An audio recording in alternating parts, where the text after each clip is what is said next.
बिस्मिल्लाहिर्रहमानिर्रहीम अल्लाहुम्मा सल्लि अला मुहम्मद व आले मोहम्मद। मैं हूं ज़ुल्फ़िकार अली शाह और आप देख रहे हैं मरगला डिजिटल टीवी चैनल।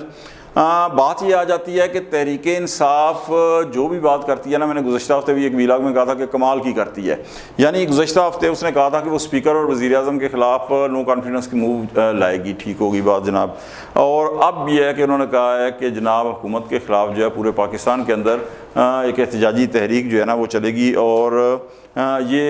एहतजाजी तहरीक जो है ये इसका बिना जो अलीमा खान साहब हैं उन्होंने कहा कि ये बानी PTI ने पैगाम दिया है। इस तहरीक के चलने के क्या इम्कान आते हैं और इसकी कामयाबी के क्या इम्कान आते हैं, इस व्लॉग में उसी पर बात होगी, लिहाजा आखिर तक ज़रूर देखिएगा।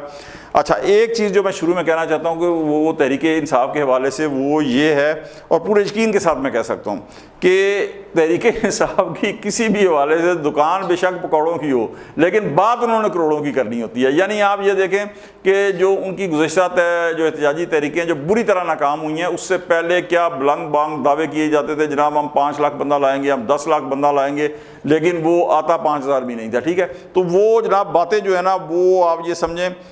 कि दुकान पकौड़ों की होती है, लेकिन बातें जो है ना वो पकौड़ों की करोड़ों की करते हैं। अब आप ये देखें कि पाकिस्तान का मीडिया ही नहीं बल्कि पूरी दुनिया जो है ना, न्यूयॉर्क टाइम हो गई, टेलीग्राफ हो गया, BBC, CNN, फॉक्स न्यूज़, ताकि पूरी दुनिया बल्कि हिंदुस्तान भी जो है ना वो जिसने शिकस्त फाश खाई है पाकिस्तान से, वो भी इस बात का एतराफ़ कर रहा है कि हिंदुस्तान से फतह के बाद जो है बानी PTI की जो मकबूलियत का ग्राफ है वो गिरा है। और उसकी वजह क्या है, और वजह बिल्कुल होती है, कोई ना कोई बगैर वजह के इस दुनिया में कोई काम नहीं होता कि पाक भारत कशीदगी के दौरान जो तहरीक इंसाफ का किरदार रहा है, खुद मकसद यहाँ आप देखें कि असम्बली के अंदर जो कायदे हिज़्ब इख्तिलाफ है उमर अयूब खान की तकरीर, अलीमा खान साहबा के बयानात और ख़ुद खान साहब के जो बयानात है वो, और उसके बाद जो सोशल मीडिया की जो ट्रोलिंग की है फ़ौज पाकिस्तान की, उस हवाले से तो ये ग्राफ जो है बहुत गिरा है बानी PTI का। जबकि उसके हवाले से अगर आप फील्ड मार्शल आसम मुनीर साहब का देखें तो वो ग्राफ जो है वो बहुत ऊपर जो है ना वो गया है। तो इसमें आप ये देखें कि जब इस वक्त फील्ड मार्शल साहब आसम मुनीर साहब की जो मकबूलियत का ग्राफ है वो अपने बामे अरूज के ऊपर है, तो इस वक्त क्या हुकूमत के ख़िलाफ़ तहरीक चलाने का ये मुनासिब वक्त है? ये मुझे मेरी समझ से बालातर है। अच्छा, इसके साथ साथ आप एक और चीज़ देखें कि जो तहाई अदर के जो ज़राए हैं ना, सोर्सेज हैं, वो क्या कहते हैं कि तहरीक इंसाफ के तकरीबन 50 के करीब MNA ऐसे हैं कि जो इस्टेब्लिशमेंट को हल्फ दे के जो है वो MNA बने थे, और उनके अंदर भी 10 MNA ऐसे हैं जो फॉर्म 47 के हैं। ये अंदर की खबरें हैं कि जो फॉर्म 47 के 10 MNA जो है ना फॉर्म 47 के, और ये सब अब भी तहरीक इंसाफ के साथ और इस्टेब्लिशमेंट के साथ राब्ते में है, और उनसे पूछ रहे हैं कि जनाब तहरीक इंसाफ का और ख़ास तौर के ऊपर बानी PTI का फ्यूचर जो है वो क्या है, उसके ऊपर हमें बताएं, करेंगे क्या करना है हमने। क्योंकि अगर फ़र्ज़ करें वो निकल जाते हैं, लेकिन कल को बानी PTI जो है वो रिहा हो जाते हैं, उनसे मुकदमा ख़त्म हो जाते हैं, तो जाहिर है कि वो उन्हें कोई और जमात पता नहीं एक्सेप्ट करती है या नहीं करती, तो वो इस हवाले से ज़ाहिर है उन्हें अपनी फ़िक्र होगी। तो लेकिन इसमें एक चीज़ है कि ये जितने के जितने, अब यहाँ क्वेश्चन एक और आता है, यहाँ एक और ये सवाल पैदा होता है कि अगर वो MNA पे जो हैं वो इतने ही यानी इस्टेब्लिशमेंट के साथ राब्ते के अंदर हैं, तो वो शो क्यों नहीं होते? शो इसलिए नहीं होते जनाब कि शो होने की ज़रूरत पेश नहीं आई अभी। जिस तरह आपको पता है कि रमज़ान से पहले शेर अफजल मरवत ने कहा था कि जनाब PTI के अंदर जो है वो एक फॉरवर्ड ब्लॉक 3 फॉरवर्ड ब्लॉक की बात की थी, तो उसके अंदर अभी ज़रूरत नहीं पड़ी। 26वीं तरमीम के ऊपर आपको पता है कि बिलावल भुट्टो जरदारी ने कहा था कि अगर सीधी उंगलियों से घी ना निकले तो टेढ़ी उंगलियों से हम निकाल के तरमीम पास करा लेंगे, तो वो टेढ़ी उंगलियाँ यही थी, वो और कोई नहीं थी, लेकिन ज़रूरत नहीं पड़ी, इसलिए उन MNAs को एक्सपोज करना जो है ना वो ज़रूरत नहीं है। अच्छा, इसके अलावा मैं आपको बताऊं कि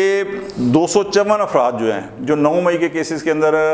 मुलव्वस हैं, उनके ऊपर फ़र्द जुर्म आयद हो चुकी है, जिसमें शामुद कुरैशी और दीगर जो बड़ी उनके सिर्फ वर्कर ही नहीं जो क़यादत है वो भी शामिल है। और ज़ाहिर है कि ये केस 4 माह के अंदर अंदर जिस तरह सुप्रीम कोर्ट ने हुक्म दिया है तो इनका फ़ैसला भी सुनाया जाना है। तो ये कोई मकसद ये कोई अच्छी खबर नहीं है PTI के लिए, ये भी एक धचका ही है। तो ये एक चीज़ हो चुकी है। अच्छा, फिर मखसूस नशिस्तों का जो केस है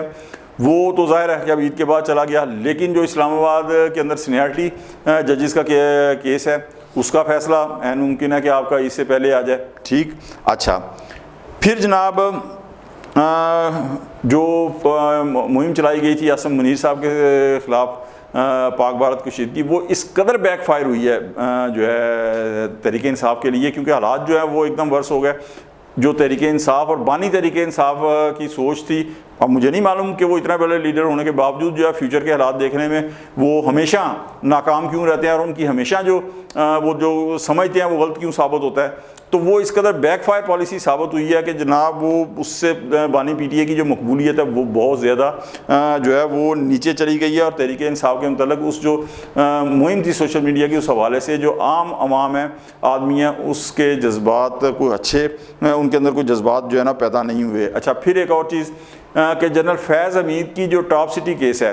उसका फ़ैसला मैंने पिछले गुज़श्ता एक हफ्ते भी एक वीलॉग में कहा था कि वो आने वाला है, और अब भी मैं कहूँगा कि उम्मीद है कि ईद से पहले शायद आ जाए, ठीक है। और उसके बाद साथ साथ ही जो है वो 9 मई के जो केस उस हवाले से उनके ऊपर साजिश का केस है, उसकी तहकीकात भी बड़ी हद तक मुकम्मल हो चुकी हैं। तो वो भी चंद दिनों के बाद जैसे ही टॉप सिटी का केस आएगा, और उसमें जो खबरें हैं वो ये है कि शायद 14 साल की सज़ा उन्हें सुनाई जाएगी, तो वो भी आएगा। वो तहरीक इंसाफ और ख़ास तौर पे बानी तहरीक इंसाफ के लिए उसके अंदर भी जो है वो कोई अच्छी खबर नहीं है। अच्छा, इसीलिए ये सारी चीज़ें हो रही हैं और सर तोड़ कोशिश हो रही है कि किसी तरीके से इस्टेब्लिशमेंट से रब्ता हो जाए, लेकिन इस्टेब्लिशमेंट से रब्ता नहीं हो पा रहा, वहाँ से दरवाज़ा नहीं खुल रहा मुज़ाकरात का। वो कहते हैं जी जाएँ गवर्नमेंट के साथ मुज़ाकरात करें। और फिर अलीमा खान साहबा ने जिस तरह कहा कि जी बताएं कि इमरान खान साहब मेरा भाई क्या करे ऐसा कि जिससे उनकी रिहाई जो है वो मुमकिन हो सके। ये ज़ाहिर है कि सीधा सीधा उन्होंने NRO मांगा है, तो ये सारी चीज़ें जो है ना